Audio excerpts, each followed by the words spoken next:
चलो लो पकड़ो। चला चला।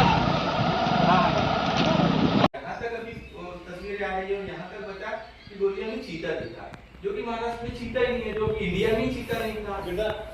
अभी अभी इंट्रोड्यूस किया।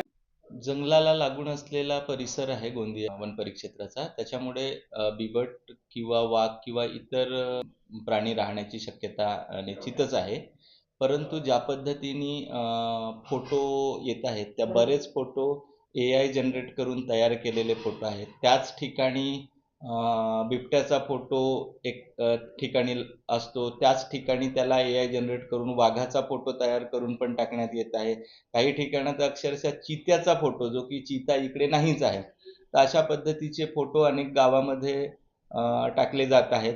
एखाद्या ठिकाणी निश्चितच वन्यप्राणी राहू शकतो, पण खऱ्या गोष्टीकडे लक्ष न देता इतर चुकीच्या जे फोटो आहेत ते खूप प्रमाणात सोशल मीडियावरून व्हायरल केले जात आहेत. त्याच्यामुळे लोकांमध्ये भीतीचं खूप मोठं वातावरण तयार झालेलं आहे. पण असं काही नाही आहे, आणि जे असेल सत्य असेल ते आम्हाला लोकांनी सांगावं. आम्ही निश्चितच तिथे जाऊन बिबट्याच्या बंदोबस्तासाठी किंवा वाघाच्या बंदोबस्तासाठी निश्चितच प्रयत्न करू. रेस्क्यू टीम बोलवू किंवा त्याला जंगलाच्या दिशेने हाकलण्याचा प्रयत्न करू. बऱ्याच ठिकाणच्या व्हायरल फोटोजमुळे अनेक लोकांच्या मनात भीतीचं, दहशतीचं वातावरण आहे. काही ठिकाणी बिबट्या येऊ पण शकतो, वाघ येऊ पण शकतो, पण बऱ्याच ठिकाणी असं नाही आहे. एकाच वेळी गोंदिया तालुक्यात 15-15, 20-20, 30-30 ठिकाणी येऊ शकत नाही, पण एकाच वेळी 20-20, 30-30 ठिकाणचे फोटो टाकले जातात की इथे आला, तिथे आला. म्हणजे लोकांमध्ये भीती निर्माण करण्याचा प्रयत्न चालवलेला आहे. तर ती भीती लोकांमध्ये राहू नये, त्यांची कामं सुरळीत व्हावी. लोक भीतीने आपले कामधंदे बंद करू नये, शेतीत जाणे बंद करू नये. याच्यासाठी आम्ही आता गावागावांमध्ये जाऊन लोकांमध्ये जनजागृती करतो आहे.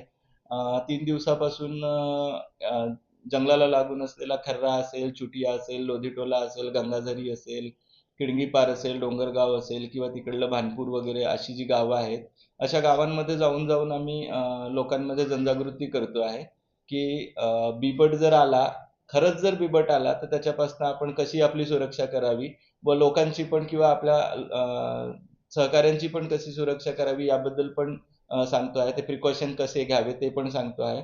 आणि जर वन्यप्राणी दिसला तर वन विभागाला त्यांनी निश्चितच कळवावं, याबद्दल आम्ही त्यांना जनजागृती करतो आहे.